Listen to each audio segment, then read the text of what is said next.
Hey, what's up, everyone? My name's Lionel, and I'm your host for LT Productions, and you are watching I Watch You Watch.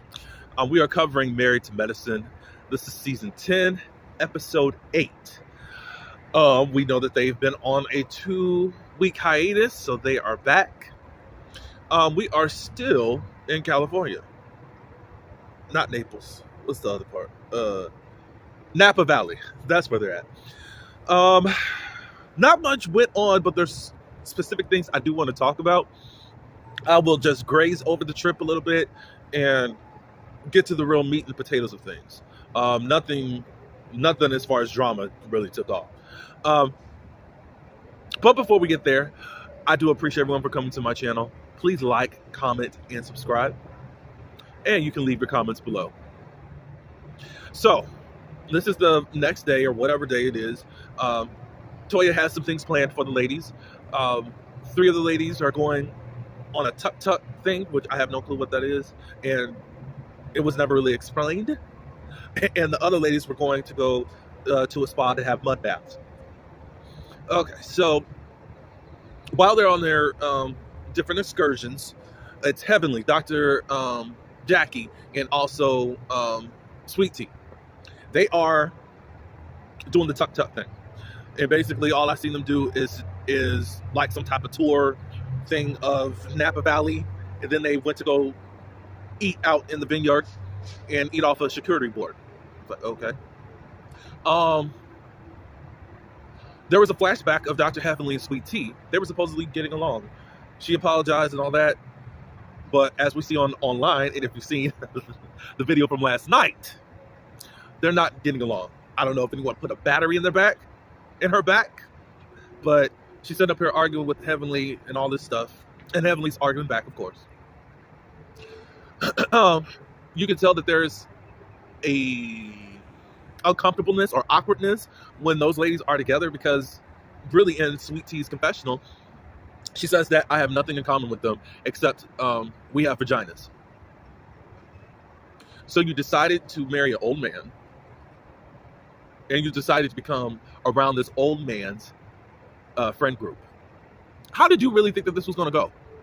Despite whatever the support within this Facebook group. You're not making any sense, Sweet Tea. And I'll be trying to give you the benefit of the doubt, but I have no clue why you are here. And there's more I'm going to say later. Y'all can say I'm insensitive or just call me Dr. Jackie, as you know all of the mess that was going on a couple weeks ago. However, I think that there was some foul play that went on as far as how she ended up with Dr. Gray. Over on the other side with Toya, Dr. Alicia, Dr. Simone, and Phaedra. Before Phaedra even got there, she had diarrhea and she was running late. 2 of them went into the mud bath and the others went to a mineral bath. But nothing happened during that scene, but it was after. They started talking about not long life, but love. They got on the subject of Phaedra, and finally she said something personal because they had to ask her about it. They asked her, about getting married again, and she said no. Dr. Sloan said, well, your boys will be leaving, and also you're busy now, but you won't be busy later on in life. I'll say that there's some truth to that, but does everyone need a companion all the time? And at least in the South, they just think that the only thing that makes you really significant is a man. So I think we got to watch ourselves as to how we think about certain things. But anyways, Phaedra says that with people with higher income, it's scary to try to get married again. And I get that point too. As much as I don't like Phaedra, I'm still going to tell the truth about certain things. I mean, it is true. But I just find it funny coming from you, Phaedra, who put all of this significance when you were on the Housewives show, and pointing out on who didn't have a man. Now it's come back, I won't say to bite, but it's like, oh, so now you have a broader view on things after your man embarrassed you the way that he did. Quite ironic. She talked a little bit about, I was in love, and then next thing you know, I was hurt really bad. And then Toya asked, did you tell your boys about what their father has done? And she said, well, they read. So basically, the children had to find out on social media. And you didn't say nothing. And Toya was like, well, I like to at least get ahead of the story. And she said, well, that's for you and your household. I said, well, I would not let social media tell a narrative about the man you chose to sleep with and have babies with. Now, it's okay if they do know that side, but she said that she wants the children to make their own opinion about their dad. So there's a lot more questions that I want to ask, because, okay, so how is Apollo now? I hear that you saying that you guys are good at co-parenting. So what? You couldn't tell your babies about their dad. To me, that's a little bit deceptive, and it's a little bit delusional and disconnected to your children. I still would have told them.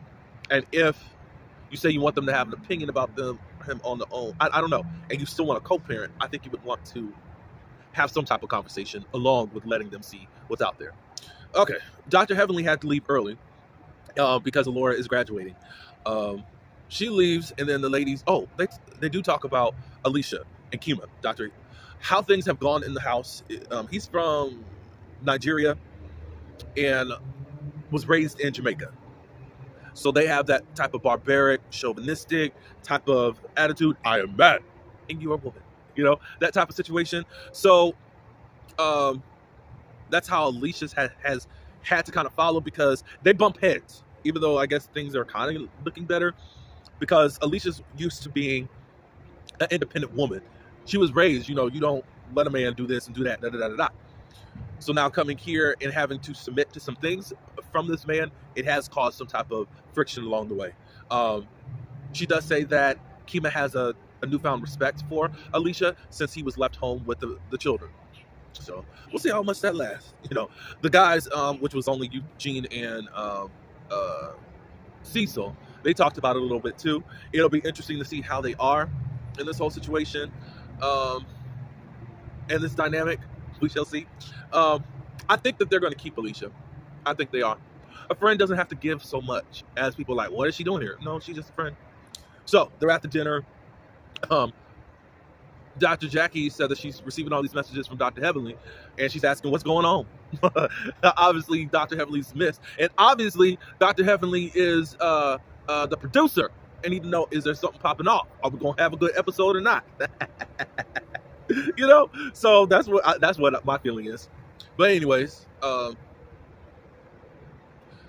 they asked, we know some things had to be adjusted. Some people was voted off the island. Dr. Jackie said, well, I think some people took themselves off the island. Da, da, da, da, da. Hopefully, how they say that she will take a retrospect look at how Quad is towards her friendships and reevaluates and how she does her life. There was asked, are there any regrets? And Toya says, I have none. Well, of course you don't. You hate her. Well, I won't say hate, because how y'all like to act like y'all don't hate, but because hate's a strong word, but you probably do hate. So, anyways, they asked the question. Oh, they were supposed to dress up in what type of wine that they were loved the most, which was what was it? Simone, red or white wine and all that good stuff. But Simone's like, I'm sick of wine. Give me a cocktail. I think Toya ended up getting a margarita or something like that. So they were done. They were wined out and needed some liquor in their system. So that was into that. 3 things I want to talk about. Dr. Eugene and Toya. I love the moment that they did have together. They did have what Dr. Eugene says, and I agree. They had intimacy. Toya asked Eugene to take out her tracks or her weave out of her head, and he was there. He had his light thing on, like he was in surgery. So I was like, okay. I thought that was a little funny, but also I gotta give Eugene some props. Not a lot of men would do that, and they're also talking and communicating. Toya wasn't thinking it was a date. Was like, you gotta switch your mind. We are spending quality time together. A date does not mean you gotta go to a restaurant. Like, let's talk, let's do something. But in the next episode, it says like we're doing the same thing. But you're missing the. I guess I can't jump ahead, but it looks like you're missing valuable moments that are being spent between you and Eugene, and you can't just say, "Oh, he's just taking out my weed." No, hopefully you don't, but we shall see. Anyways, I thought that was cool. The next thing is Alora and Dr. Heavenly. Of course, she's getting ready to go to FAMU. Um, Alora said that she has something important to say. I'm leaving now, and I think it's about time for you and your sister to mend things and to talk. Their mother died last year, and they have a bad relationship. They do. Alora and Dr. Heavenly did say that her mother, Dr. Heavenly's mother, and Denise's mother, seem to have pit them against each other. Dr. Heavenly is nervous about doing that because Denise is very sensitive. It goes off, and da da da da. So it looks like Dr. Heavenly, she can go off, but Denise can go really off. So imagine Dr. Heavenly to the 10th power, But Alora said, call her and see what happens. So Dr. Heavenly calls her and she leaves a message. She was nervous even then. I guess when they were growing up, they got into a lot of physical fights and Denise beat her up. She said that she got scars and all that good stuff. So that was good. Sweet Tea, I don't know about you. I'm sure a lot of people are going to want me to give a benefit of the doubt because a lot of fans already got the biases about who they like and don't like and think that Sweet Tea is just doing the mother effing thing on this show only because they don't back down to Dr. Heavenly. Okay. For her to say that she has nothing in common with these ladies, it's crazy. And you came into this group. They don't need to adjust to you. You need to adjust to them. I mean, cool. But they are older, established women.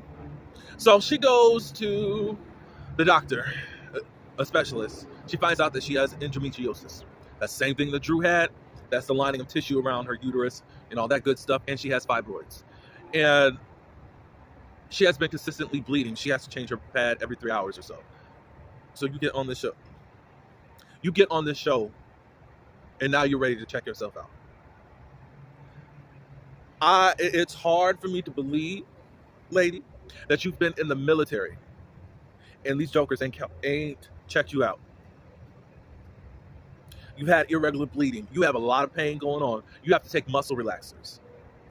That's the type of stuff that's very weird. And you're saying, I really want a baby, but the way that you presented yourself to Dr. Greg, I could give you something that you won't. And I think you're a fraud. Until you show me something different, that's where I'm at. And I kind of just don't care how other people think. Because you're not going to tell me that you were just so, like you knew nothing. You were oblivious as to what was going on with you. I know a lot of people, black people do go through things and just suffer through it. But ma'am, you've had the best insurance care forever if you're in the military. And again, they're not checking you and you don't know nothing. So she calls Dr. Greg and tells him about it. I just find it weird and don't know if I believe her story that she's just living in her reality right now and she didn't know this stuff. That's my opinion about the thing. But you can leave your opinions below. Tell me what you think of this episode. I appreciate everyone for coming to my channel yet again. Please like this video and share it and subscribe to my channel. Until the next one, peace.